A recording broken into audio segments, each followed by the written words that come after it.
नमस्कार दोस्तों, स्वागत है आपका अपने प्यारे YouTube चैनल इंग्लिश विद विशाल श्रीवास्तव में। तो चलिए एससीसी क्लासेस की तरफ से हम स्टार्ट करते हैं 2019 में और 2018 में पूछे गए ईडियम्स। ठीक है, जो सीजीएल में और सीपीओ में पूछे गए हैं। कुछ ईडियम्स सीजीएल में पूछे गए हैं, कुछ ईडियम्स सीपीओ में पूछे गए हैं, लेकिन सारे प्रीवियस ईयर के ही हैं। ठीक है, तो ये हम डिस्कस करने चल रहे हैं। पहला है dark horse. Dark horse means होता है छुपा रुस्तम होना।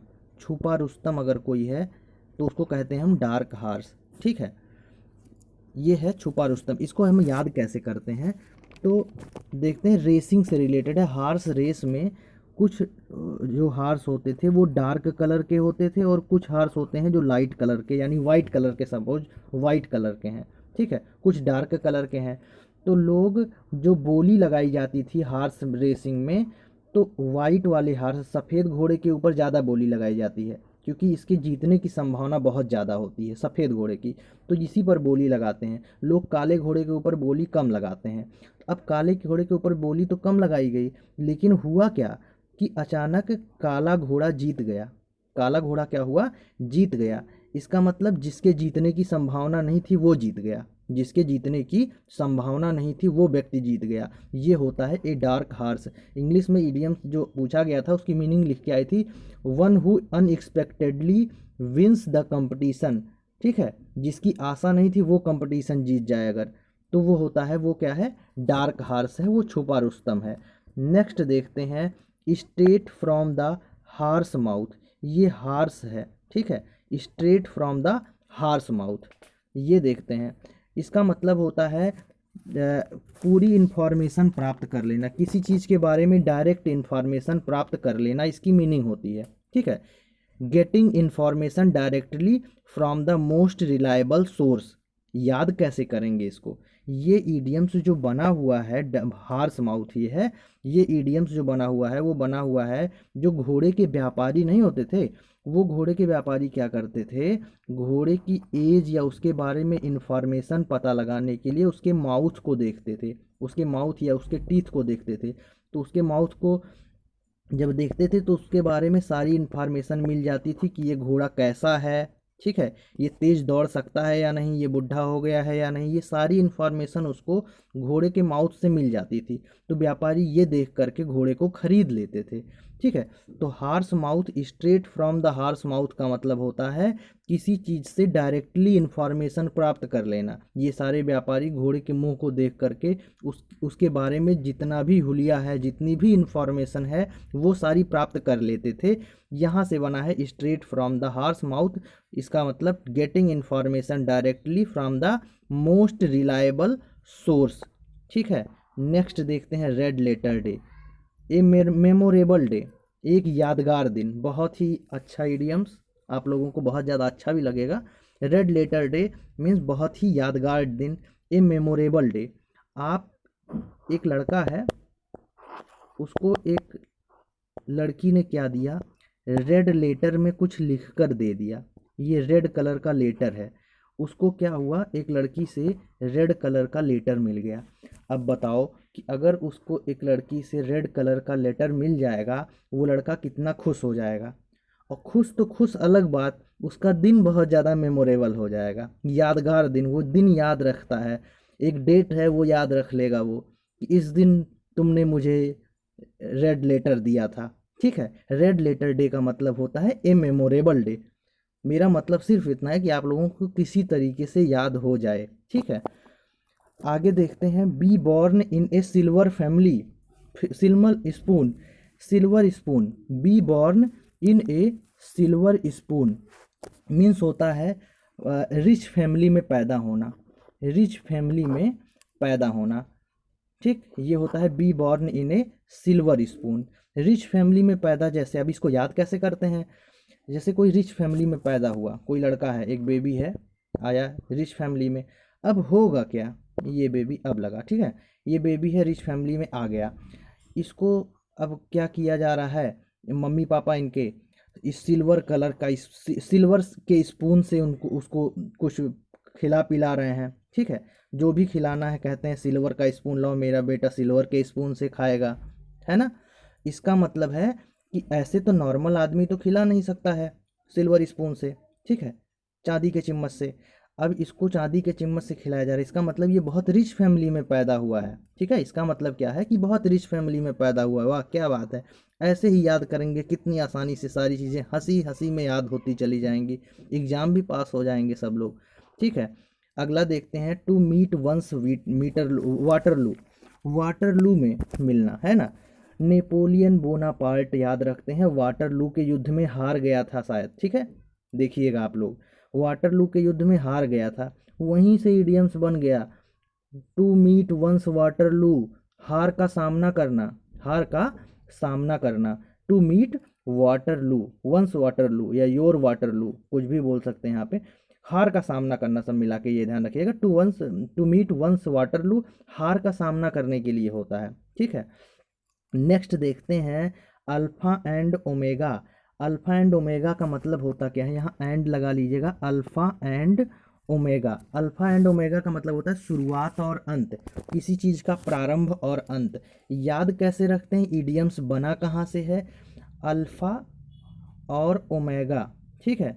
ये जो है ये क्या है, ग्रीक वर्ड जहाँ से शुरू होता है, ग्रीक अल्फ़ाबेट शुरू होता है अल्फ़ा से और ख़त्म होता है ओमेगा से। जो ग्रीक में अल्फ़ाबेट है, जो ग्रीक में अल्फ़ाबेट है वो अल्फ़ा से शुरू, जैसे हम लोगों का ए से जेड तक होता है, वैसे अल्फ़ा से ओमेगा तक ग्रीक में होता है। तो ग्रीक में अल्फ़ा से शुरू हुआ, ओमेगा में ख़त्म हुआ, मतलब शुरुआत और अंत। अल्फ़ा एंड ओमेगा, शुरुआत और अंत, ठीक है। बहुत अच्छी तरीके से आप लोगों को याद हो रहा होगा, ठीक है। अब देखते हैं, गेट समवंस गोट। गेट समवंस गोट, इसका मतलब क्या होता है, गेट समवंस गोट का मतलब होता है किसी को इरिटेट करना या एनॉय करना, किसी को क्या करना, इरिटेट करना, ये होता है गेट समवंस गोट, ठीक है। अब ये याद कैसे करते हैं, ये हार्स है और हार्स अस्तबल में क्या होता था, हार्स के बगल में जब गोट को, बकरी को बिठा दिया जाता था तो वो हार्स बहुत ज़्यादा शांत रहता था। ये घोड़ा क्या करेगा, अब बकरी के साथ रहेगा तो ये बकरी शांत रहेगी तो घोड़ा भी बहुत ज़्यादा आराम से बैठा रहेगा, बहुत ज़्यादा शांत रहता था। उसका दिमाग, माइंड जो है बहुत ज़्यादा काम पीस हो जाता था, बहुत ज़्यादा रिलैक्स घोड़ा हो जाता था। जब घोड़ा बहुत ज़्यादा रिलैक्स फील करने लगता था तो उसके जीतने की संभावना भी बहुत ज़्यादा बढ़ जाती थी, ठीक है। तो लोग घोड़े के साथ क्या करते थे, बकरी को रख देते थे, ठीक है। अब क्या हुआ कि एक कंपटीटर इनका है, ठीक है, घोड़े, ये भी घोड़े घुड़सवार मतलब वो करता है रेसिंग, और ये भी हॉर्स रेसिंग का है, ठीक है। हॉर्स रेसिंग के लिए ये भी घोड़ा रखा हुआ है, एक आदमी और है जो हॉर्स रेसिंग के लिए घोड़ा रखा हुआ है। अब वो क्या किया, इनकी बकरी को ले आया, ठीक है, इनकी गोट को ले आया, गेट समवंस गोट, इनके गोट को ले लिया। अब गोट को जब ले लिया तो क्या हुआ, घोड़ा एनॉय, इरिटेट होने लगा अकेले अकेले में, ठीक है। बकरी के साथ था, जब उसको बुला लिया गया तो वो इरिटेट होने लगा, एनॉय होने लगा, ठीक है। यहीं से बना गेट समवंस गोट का मतलब होता है किसी को इरिटेट करना, किसी को एनॉय करना, ठीक है। नेक्स्ट देखते हैं, burn the mid night oil. Burn the mid night oil का मतलब होता है कि देर रात तक कोई काम करना या पढ़ाई करना, देर रात तक कोई काम करना या पढ़ाई करना होता है burn the mid night oil, ठीक है। तब तक पढ़ना जब तक मिड नाइट तक पढ़ना, और मिड नाइट में ही लोग पढ़ते हैं, शांति माहौल रहता है, ठीक है। और ऑयल जो है वो तब तक पढ़ते रहना जब तक ऑयल जो है वो ख़त्म ना हो जाए, ठीक है। तो देर रात तक पढ़ना इसका मतलब होता है, ठीक। नेक्स्ट देखते हैं, any port in A storm. इस इसका हिंदी लिखिए, डूबते को तिनके का सहारा, डूबते को तिनके का सहारा। मान लिया स्टॉर्म आया, यहाँ समुद्र है, समुद्र में स्टॉर्म आ गया, तूफान आ गया। अब जब तूफान आ गया, ये आदमी है, ये तूफान में फंस गया है, तूफान आया, धीरे धीरे आगे बढ़ रहा है, बढ़ रहा है, तब तक इसको एक पोर्ट मिल गया छोटा सा, है ना, छोटा सा पोर्ट मिल गया। फिर ये क्या करेगा, इसको तो तिनके का सहारा मिल गया, एक छोटा सा सहारा मिल गया, है ना, इसको पोर्ट मिल गया। इसका मतलब ये है कि स्टार्म आया था, उसको पोर्ट मिल गया, इसका मतलब क्या है, डूबते को तिनके का सहारा मिल गया, है ना। बहुत ही अच्छी तरीके से ऐसे ही याद होता चला जाएगा, चुटकी बजाते आप लोग इडियम्स में तो कोई भी प्रॉब्लम होने ही नहीं देंगे हम, ठीक है। Play ducks and drakes with, play ducks and drakes with, का मतलब होता है मूर्खतापूर्वक धन का अपव्यय करना, बहुत ज़्यादा धन का अपव्यय करना, ठीक है, मूर्खतापूर्वक। जैसे कोई है वो बहुत ज़्यादा ड्रिंकिंग कर रहा है, बहुत ज़्यादा इधर उधर टहल रहा है, घूम रहा है, मूर्खतापूर्वक धन का अपव्यय कर रहा है, धन खर्च कर रहा है अपना, ये होता है, ठीक है। डक्स और ड्रैक्स, बतख होता है, बतख और मधुमक्खी, याद करते हैं मक्खी, ठीक है। ये क्या करते हैं, बतख भी तैरता रहता है, वो मतलब चलता रहता है, ठीक है। मक्खी भी अंधाधुंध चलती रहती है, अपनी एनर्जी को वो वेस्ट करती रहती है, फालतू में चलती रहती है। इसकी एनर्जी ही इसका धन होती है। डक और ड्रैक्स की एनर्जी ही इनका धन होता है। अब ये क्या कर रहे हैं, हमेशा चलते रह रहे हैं, चलते रह रहे हैं और अपने धन को खर्च करते रह रहे हैं, ठीक है। तो play ducks and drakes with का मतलब होता है मूर्खता पूर्वक धन का अपव्यय करना, जैसे बतख और मक्खी करती है, ठीक है। लगातार चलती रहती है, अपने एनर्जी को वेस्ट करती रहती है, और इन लोगों की एनर्जी ही इनका धन होती है, ये अपने धन को खर्च करते रहते हैं, ठीक है। ये है बतख और मक्खी की कहानी। नेक्स्ट देखते हैं, फेस द म्यूजिक। सब लोग म्यूजिक फेस किए होंगे जब मान लिया आप लोग या कोई एक लड़का है, वो एग्ज़ाम दिया, एग्ज़ाम देने के बाद रिजल्ट अच्छा नहीं आया। अच्छा नहीं आने पे ये है पापा जी इनको म्यूजिक सुनाने लगे बढ़िया से, है ना। यही तुम लोगों को पढ़ाया लिखाया गया है। जब पढ़ने का टाइम आता है तो तुम लोग टीवी देखते हो, ये करते हो, वो करते हो, इसके यही म्यूजिक सुनाने लगे पापा। इसका मतलब आप लोग आपको क्या करने लगे, डांटने लगे, और उस म्यूजिक को आप पापा की म्यूजिक को फेस करने लगे, है ना। इसका मतलब क्या है, फेस द म्यूजिक का मतलब होता है कि किसी को डांटना, ठीक है, डांट खाना होता है। गेट रेप्रीमेंटेड, लिख लीजिएगा, get reprimanded, get reprimanded, reprimanded, MENTED, ठीक है।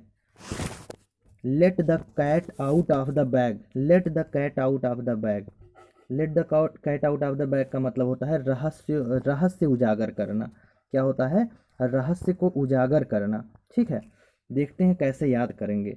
बैग में कैट रख के एक लड़का था, वो गया, टीचर्स डे का दिन था, ठीक है, टीचर्स डे का दिन था, और एक टीचर थे, चलिए ये टीचर थे, लेकिन इनको क्या किया गया, इनको गिफ्ट देने के लिए गया, और उस बैग में क्या किए, कैट रख दिया, ठीक है।